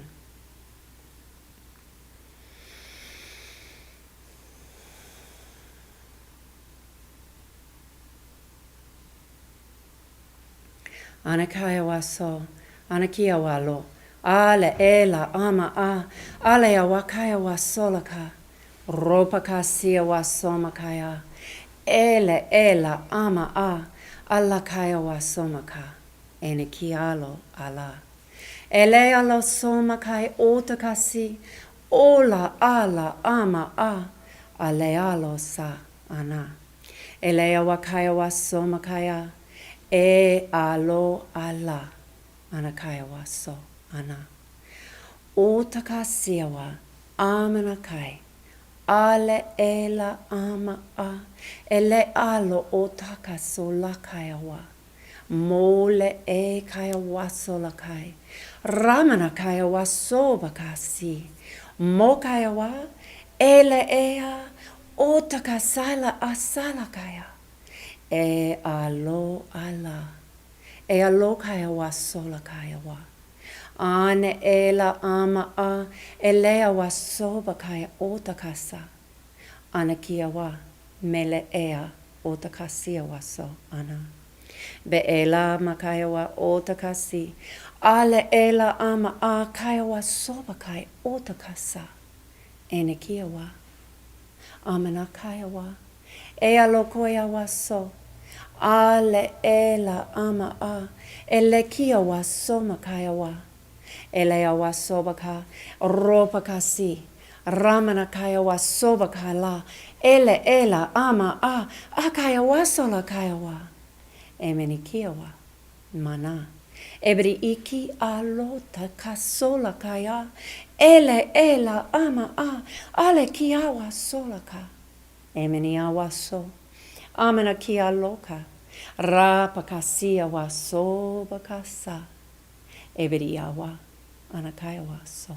Ana. Menikia wa ropaka. Rapaka. Remeniki. Amanakaya wa sola kaya wa so. Ana. Beela amana. Ale ela ama a. Ale awa sola kaya wa so. Anakaya wa. Ele awaso. Amanakaya waso. Ale awakaya waso. Amanakia otakasi alo otakasola kaya wa. Ramanakaya wa. Ele salakaya waso. Ramanakaya wa. Ele waso.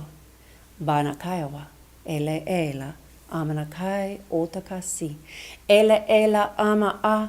Ele ela akaya. Otakasi wasomaka. Ele ea wa koya waso. Amenakaya waso. Ana. Beela mbahaso. Amenakai otakasi. E awa. Robakaso. Amenakaya waso makai. Elea waso. Ana. Beekia wa olakai. Anakia waso. Ana. Ea wakai. Mokaya wa. Rabakasi. Ele alo otakasa. Anakia waso. Ramanakasia waso. Anakai. Anakia waso. Ana. Lekia waso lakai otakasa. Ea bakaya no kotene isiawa. Mala esa. Makala. Mala ela akala. E alo koya waso bakati. Krapakaso lakai. Ramanaki. Rekia waso lakaya wato. Kaya no kosa la kaya wato. Ana kaya waso. Ana.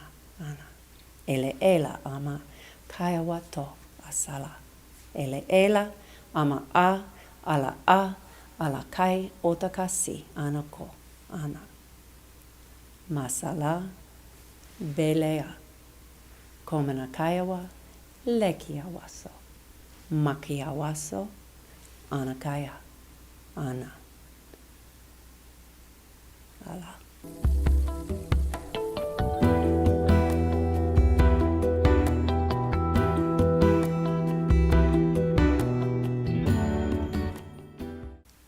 I feel this quickening and this awakening is also can be, you could say, a catharsism or a letting go.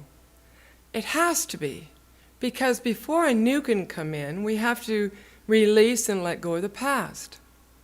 Well, you see, there is a lot of past memory in all of us, and we've all kind of thought that we are the mind that we inherited. We have access to this information, which is incredible, wonderful knowledge. In fact, we don't even tap half of it half the time. For there is infinite intelligence all over. It's not just in our brain. But what happens is we think it's just up here. But the truth is, it's limitless. And the sky is limitless. But when we come to conclusions, then we solidify things. It sticks in the brain or sticks in the body, but we're trying to see if it's possible to watch the thoughts float in, or the fears float in and float right back out. Fear has no content unless we give it one. Fear has no reality. Fear is not real. Anger is not real. What we feel and pick up emotionally from our atmosphere has no reality unless we give it reality. So the key is staying out of what we think things are. Feeling things, hearing things, seeing things, and going beyond is what opens up our body to the light that we are. That is what the transformation is about, is awakening our senses to a whole nother dimension. To see beyond the appearances of things is kind of seeing with the third eye. To hear things beyond these pair of ears. To listen like a dying person, never listened before, like brand new. There is all kinds of levels of listening. In that kind of listening, we would not come to conclusion of, oh, it means this, or oh, I saw that, or oh, I felt this, and now it's stuck there. We have to keep expanding ourselves. So when we expand our ears, we expand our eyes, we expand our feelings, everything awakens in us. And this is the expansion, and it is the light. It's the whole, it opens up an amazing amount of energy. So there's levels and levels of this fire that's inside of us. And what is so wonderful about that? The whole planet, as it's making its shift, it's also firing up and cleansing and renewing, and there is no pain to it unless we add it, unless we make it that way. So we're trying to see if it's possible to quit allowing the past to influence the now moment. And when we can do that, we have a quiet mind. In that quiet mind is magic. Magic. Everybody talks about that quiet mind. It is the enlightenment stage. That is the enlightenment. But before we can get there, we have to just watch our thought processes and not take them so serious. Clear up our past, perhaps, from resentments, fears, and angers that weren't real in the first place. Do you know that we wouldn't even have to work on fear or cleanse it if we really knew that we weren't the mind we inherited? We would just simply see, oh, that's not who I am when it floats in. Oh, what I felt there isn't the truth about that individual. It's not the truth about me. You see, when I hold on to the truth about an individual, it actually has an effect on me. Instead of expanding in my nature, it contracts. So we're trying to get to a place, and we are doing it actually, not trying, we're doing it. And that is what 2012 is about, is that we're all doing that, all seeing that. And so we're opening up all these little corkscrews that were up here, that were tied up like knots in our noggin. They're opening up and flaring up, flying to all these dimensions. And then we will not have, and we do not have now, any limits. So the key is staying out of the limitations, or what we think's going on, and enjoy it, and be like the spacecraft we are, full of light, and see light all over the planet, and see us all working together For it is not about a single center any longer. It's about a collective consciousness, seeing the divine not only in yourself, but holding the divine in everybody else. It's beyond psychic, it's mystical realm. And I know that's what we are, as mystics. Thank you, everybody. Fantastic. We're going there, we're in the light. I see it for you, I know it for you, and we're there.